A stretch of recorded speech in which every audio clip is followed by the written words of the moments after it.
You guys heard of the Michigan Bell Telephone Company hauntings? This story's kind of crazy, so let me do my makeup and tell you all about it.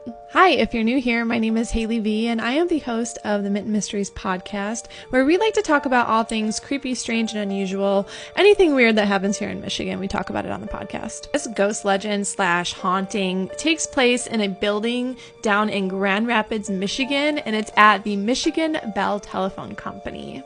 So the Michigan Bell Telephone Company is a haunted building that was built on top of the grounds where an old mansion stood, and it was said that a man and a woman by the name of Warren and Virginia Randall, they lived there, but unfortunately they died on the property. So Virginia and Warren Randall owned the Judd White House in 1907. They had just moved to Michigan, and they were living in Michigan for about a year, and Warren was working as a brakesman on the Indiana and Grand Rapids Railroad, which was a very good job at the time. One day, Warren went to work, and he had an accident at work, and he got ran over by the train. Yep, chopped his leg off. He did survive, though.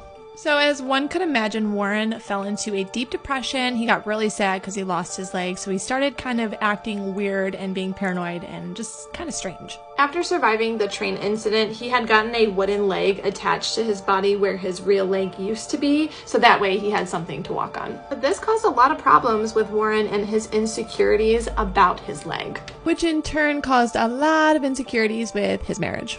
Warren would accuse Virginia of cheating on him with men that had more legs than he did. Because he had a wooden leg, he was very insecure about it.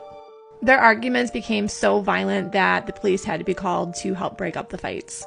At one point, Warren was arrested because he was chasing Virginia down the street with a straight blade trying to kill her. After this happened, Virginia got the hell out of there and she left him.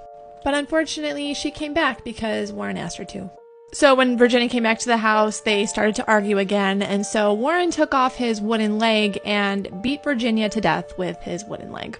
After he beat Virginia to death, he took the straight blade that he tried to kill Virginia with, and he cut his own throat, killing him. When police finally found their bodies, the only way they could identify them was from Warren's wooden leg.